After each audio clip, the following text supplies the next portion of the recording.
There's always a tiny bit of fear that Airbnb guests will hurt themselves, damage your property, or worse. I'm a lawyer and own several short-term rental properties, and here is a list of my best hacks to defend your property, protect your net worth, and sleep easy at night. Your short-term rental needs insurance, and the best way to do that is to get commercial short-term rental insurance that provides everything you need for short-term rental protection.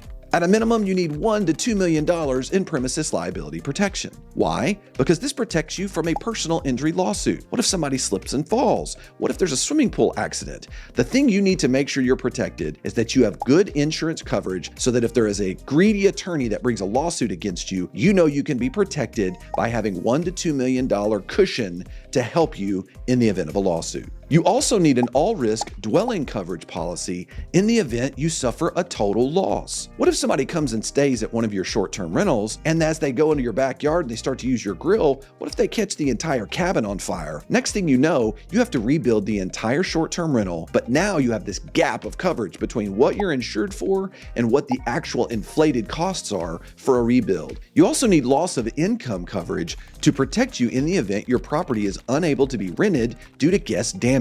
What if somebody comes in and sets your kitchen on fire, and now you have to completely come in and renovate things, and it takes 30 to 60 days before you can put it back out on the market to rent? In that situation, you want to make sure that you have loss of income to cover your carry costs and all of the profit you would have received. A little secret, if you're turned down for coverage for one of these areas of protection, you can always go and shop and get a mixed policy. Sometimes people will get a premises liability policy separate from their all-risk dwelling coverage. Many times you can mix these policies and as a result of that, save thousands on your premiums. Not sure you have commercial coverage? Go to page 60 to 80 on your policy. Take a look for a section known as exclusions. You're going to find commercial or business exclusions. Can I tell you right now, all courts, and certainly insurance companies, will interpret short-term rental activity as commercial or business activity. Make sure you have commercial coverage. Airbnb owners should look into midterm coverage as well. For example, what happens if someone ends up actually damaging your property, but it's a small amount of damage where you don't want to have to pay the deductible on your primary insurance coverage? You can use vendors like Safely or Superhog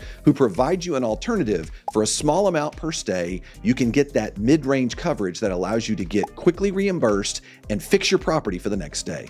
You should have every guest sign a short-term rental lease agreement that covers the following. Number 1, state-specific provisions. If you've got a property in Florida that you're renting out, make sure it's got Florida contract law provisions in it so that you're covered. Number 2, you need to specifically have liability waivers for high-risk amenities. Maybe you've got a swimming pool, maybe you've got kayaks, maybe you've got a golf cart. All of these areas need to make sure and be covered, and you should have them initial in each one of those sections showing that they have assumed the risk of that activity. But you also need to make sure and have what's called a credit card authorization form. Many people love to do direct bookings, but even if not, I've seen people try to charge back a stay back to the owner of a short-term rental, and guess what happens? These merchant accounts, they will give the actual guest the benefit of the doubt, and unless you have a credit card authorization form, you might end up with a chargeback on your credit card account.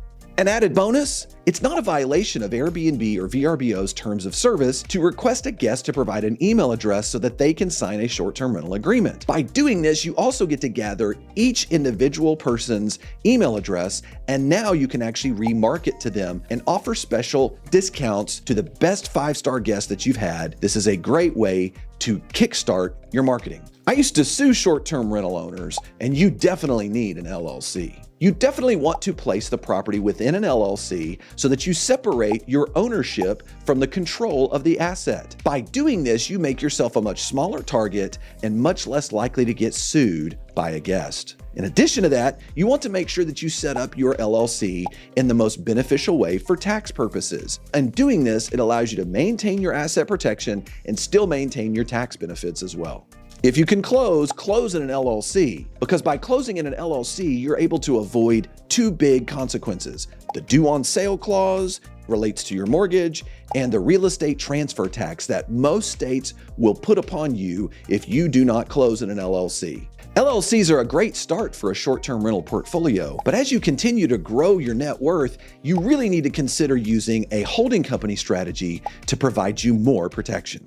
A Wyoming LLC holding company provides you 2 additional benefits you cannot get with just an LLC. By having your primary property owned by a Wyoming LLC, now you obtain 2 benefits. You obtain privacy, which means no one knows that you're the actual owner of these properties. And number 2, it provides you charging order protection. Charging order protection means now they cannot actually force you to sell your property even if you lose in a lawsuit. As you continue to scale your portfolio, you can now consider the best approach, which is an Arizona limited partnership holding company. Under this approach, not only do you keep charging order protection and privacy, but now you get what we call post-lawsuit flexibility. In other words, if you get sued, you can continue to monitor and manage the remainder of your portfolio without worrying about what's called fraudulent transfer analysis. And instead, now you're able to actually move a good portion of your portfolio out of the situation so that it's protected in the event of a lawsuit, and thereby providing you flexibility if you get sued. But even with an LLC, you might still mess up and leave yourself vulnerable. Watch this next video where I dive deep into the concept of piercing the veil and how you can protect yourself from an aggressive attorney trying to dive into your LLC.